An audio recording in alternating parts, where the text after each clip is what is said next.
Hello everyone, this is Xuanang Chen, and I'm now going to integrate a little bit of STT-RAM. Here is the outline of my content, and now we're going to do a brief introduction before we start to talk about how we apply this technology into industry use. I want to first take a little bit of the physics principle because we can find a strong connection of this technology with what we've learned in this class.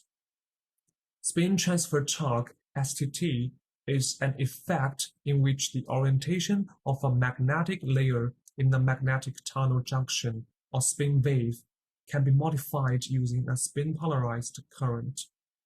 The key idea is that if a magnetic layer acts as a spin filter, then it must experience a torque. Charge carriers, such as electrons, have a property known as spin, which is a small quantity of angular momentum intrinsic to the carrier. An electric current is generally unpolarized, consisting of 50% spin up and 50% spin down electrons. A spin polarized current is one with more electrons of either spin. By passing a current through a thick magnetic layer, usually we call it the fixed layer, one can produce a spin polarized current. And then if this spin polarized current is directed into a second thinner magnetic layer, the free layer, the angular momentum can be transferred to this layer, changing its orientation. This can be used to excite oscillations or even flip the orientation of the magnet. The effects are usually seen only in nanometer scale devices. Tunnel magnetoresistance uses quantum phenomenon called tunneling effect. We use a very thin insulating layer, a few nanometers sandwiched between two ferromagnetic layers. As you might know, in memory device, we need to have two physical states to define them as 0 and 1, respectively. So we can use this structure as a memory bit by assigning the low resistance state as 0 and high resistance state as 1. This sandwich structure is called as magnetic tunnel junction. Now let's talk about the motivation and potential broad impacts of STT-RAM. As we know, a viable new memory technology has to demonstrate a clear path to migrate to smaller and denser memory size with lower power consumption as the underlying CMOS logic technology scales down as predicted by the ITRS roadmap. One of the major drawbacks of conventional MRAM has been the increase of switching current as the technology scales down. STT-RAM solves this switching current problem by applying the spin polarized current through the MTJ element. Whether the nanomagnet switches or not is determined roughly by the current density. Therefore, as the CMOS technology scales down and the area of the MTJ element decreases, the total current decreases. Spin transfer torque random access memory is a potentially revolutionary universal memory technology that combines the capacity and the cost benefits of DRAM, the fast read and write performance of SRAM, the non-volatility of flash, and essentially unlimited endurance. Well, now we know that this memory has powerful potential to lead a giant leap of the memory engineering. But in fact, its development has gone through a long period of ups and downs. That is because the magnetic memory fell out of favor for those built on semiconductor platform when IBM introduced the DRAM, which was a silicon technology. The silicons showed great compatibility then with the fabrication steps we were seeing in other devices and were highly scalable. We could we wouldn't be seeing maybe magnetic memory returned to it all, but we were lucky there were two faithful researchers who returned it in the 1990s. After that, in the first 2 decades of 21st century, we have been able to witness the great industrial development of STT-RAM.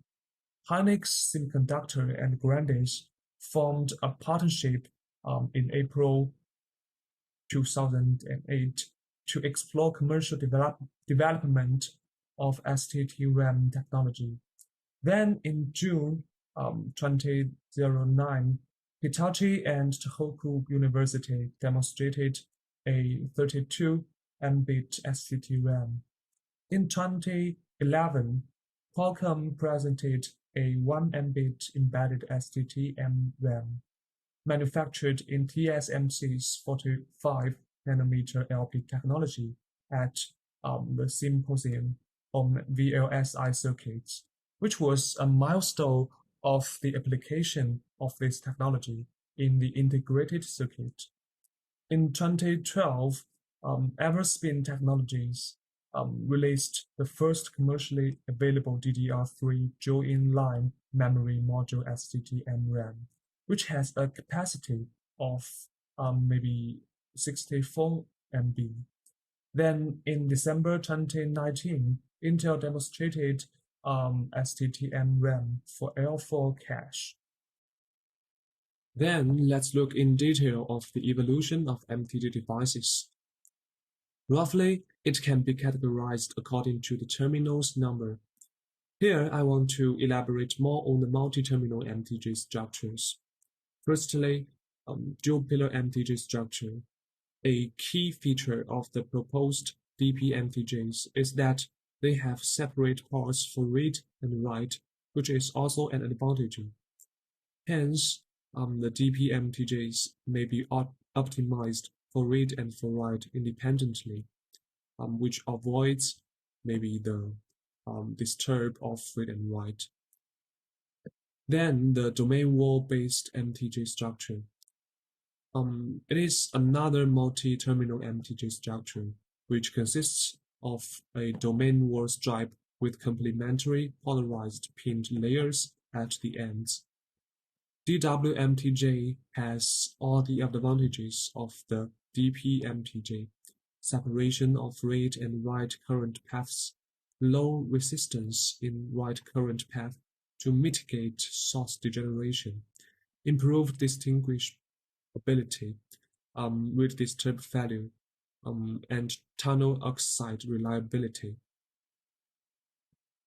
Another flavor of multi-terminal MTJ structure is the CPMTJ, complementary polarizer MTJ, which has eventually avoids source degeneration and uses only the polarizing of FL with PL for write operations.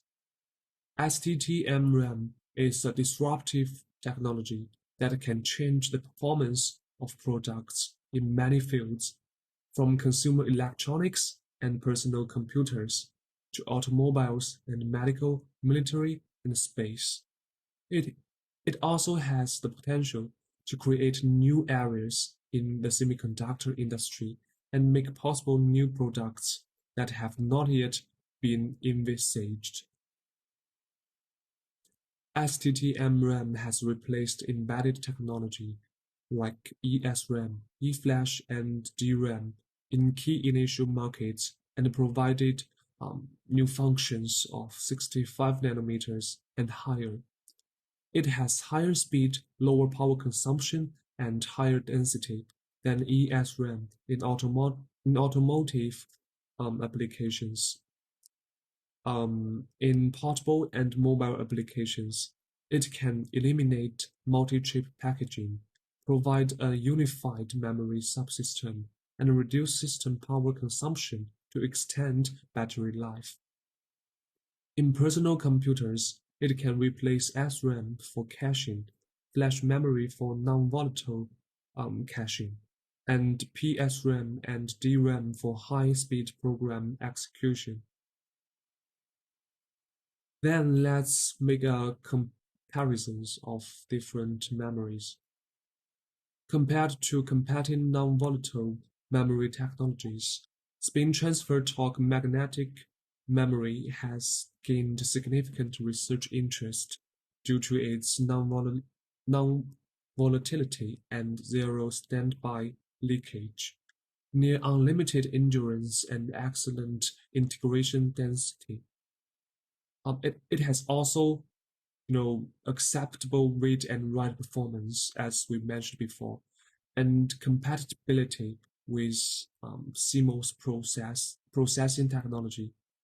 Here is a table representing the properties comparisons for different memories. Well, finally, I want to describe some of the challenges and the current state of this technology. The key threat in the research efforts has been to reduce the relatively high write energy compared to CMOS on-chip caches of STT-MRAM, and to improve their reliability and read speed.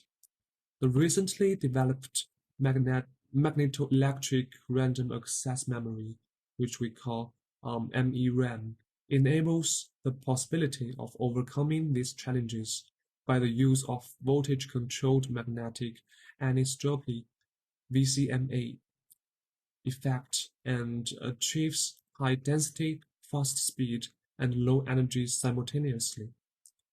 As both STT-RAM and MERAM suffer from the reliability problem of write errors, we implement a fast Landau-Lifshift Gilbert equation-based simulator to capture their write. That's all of my presentation. Thank you.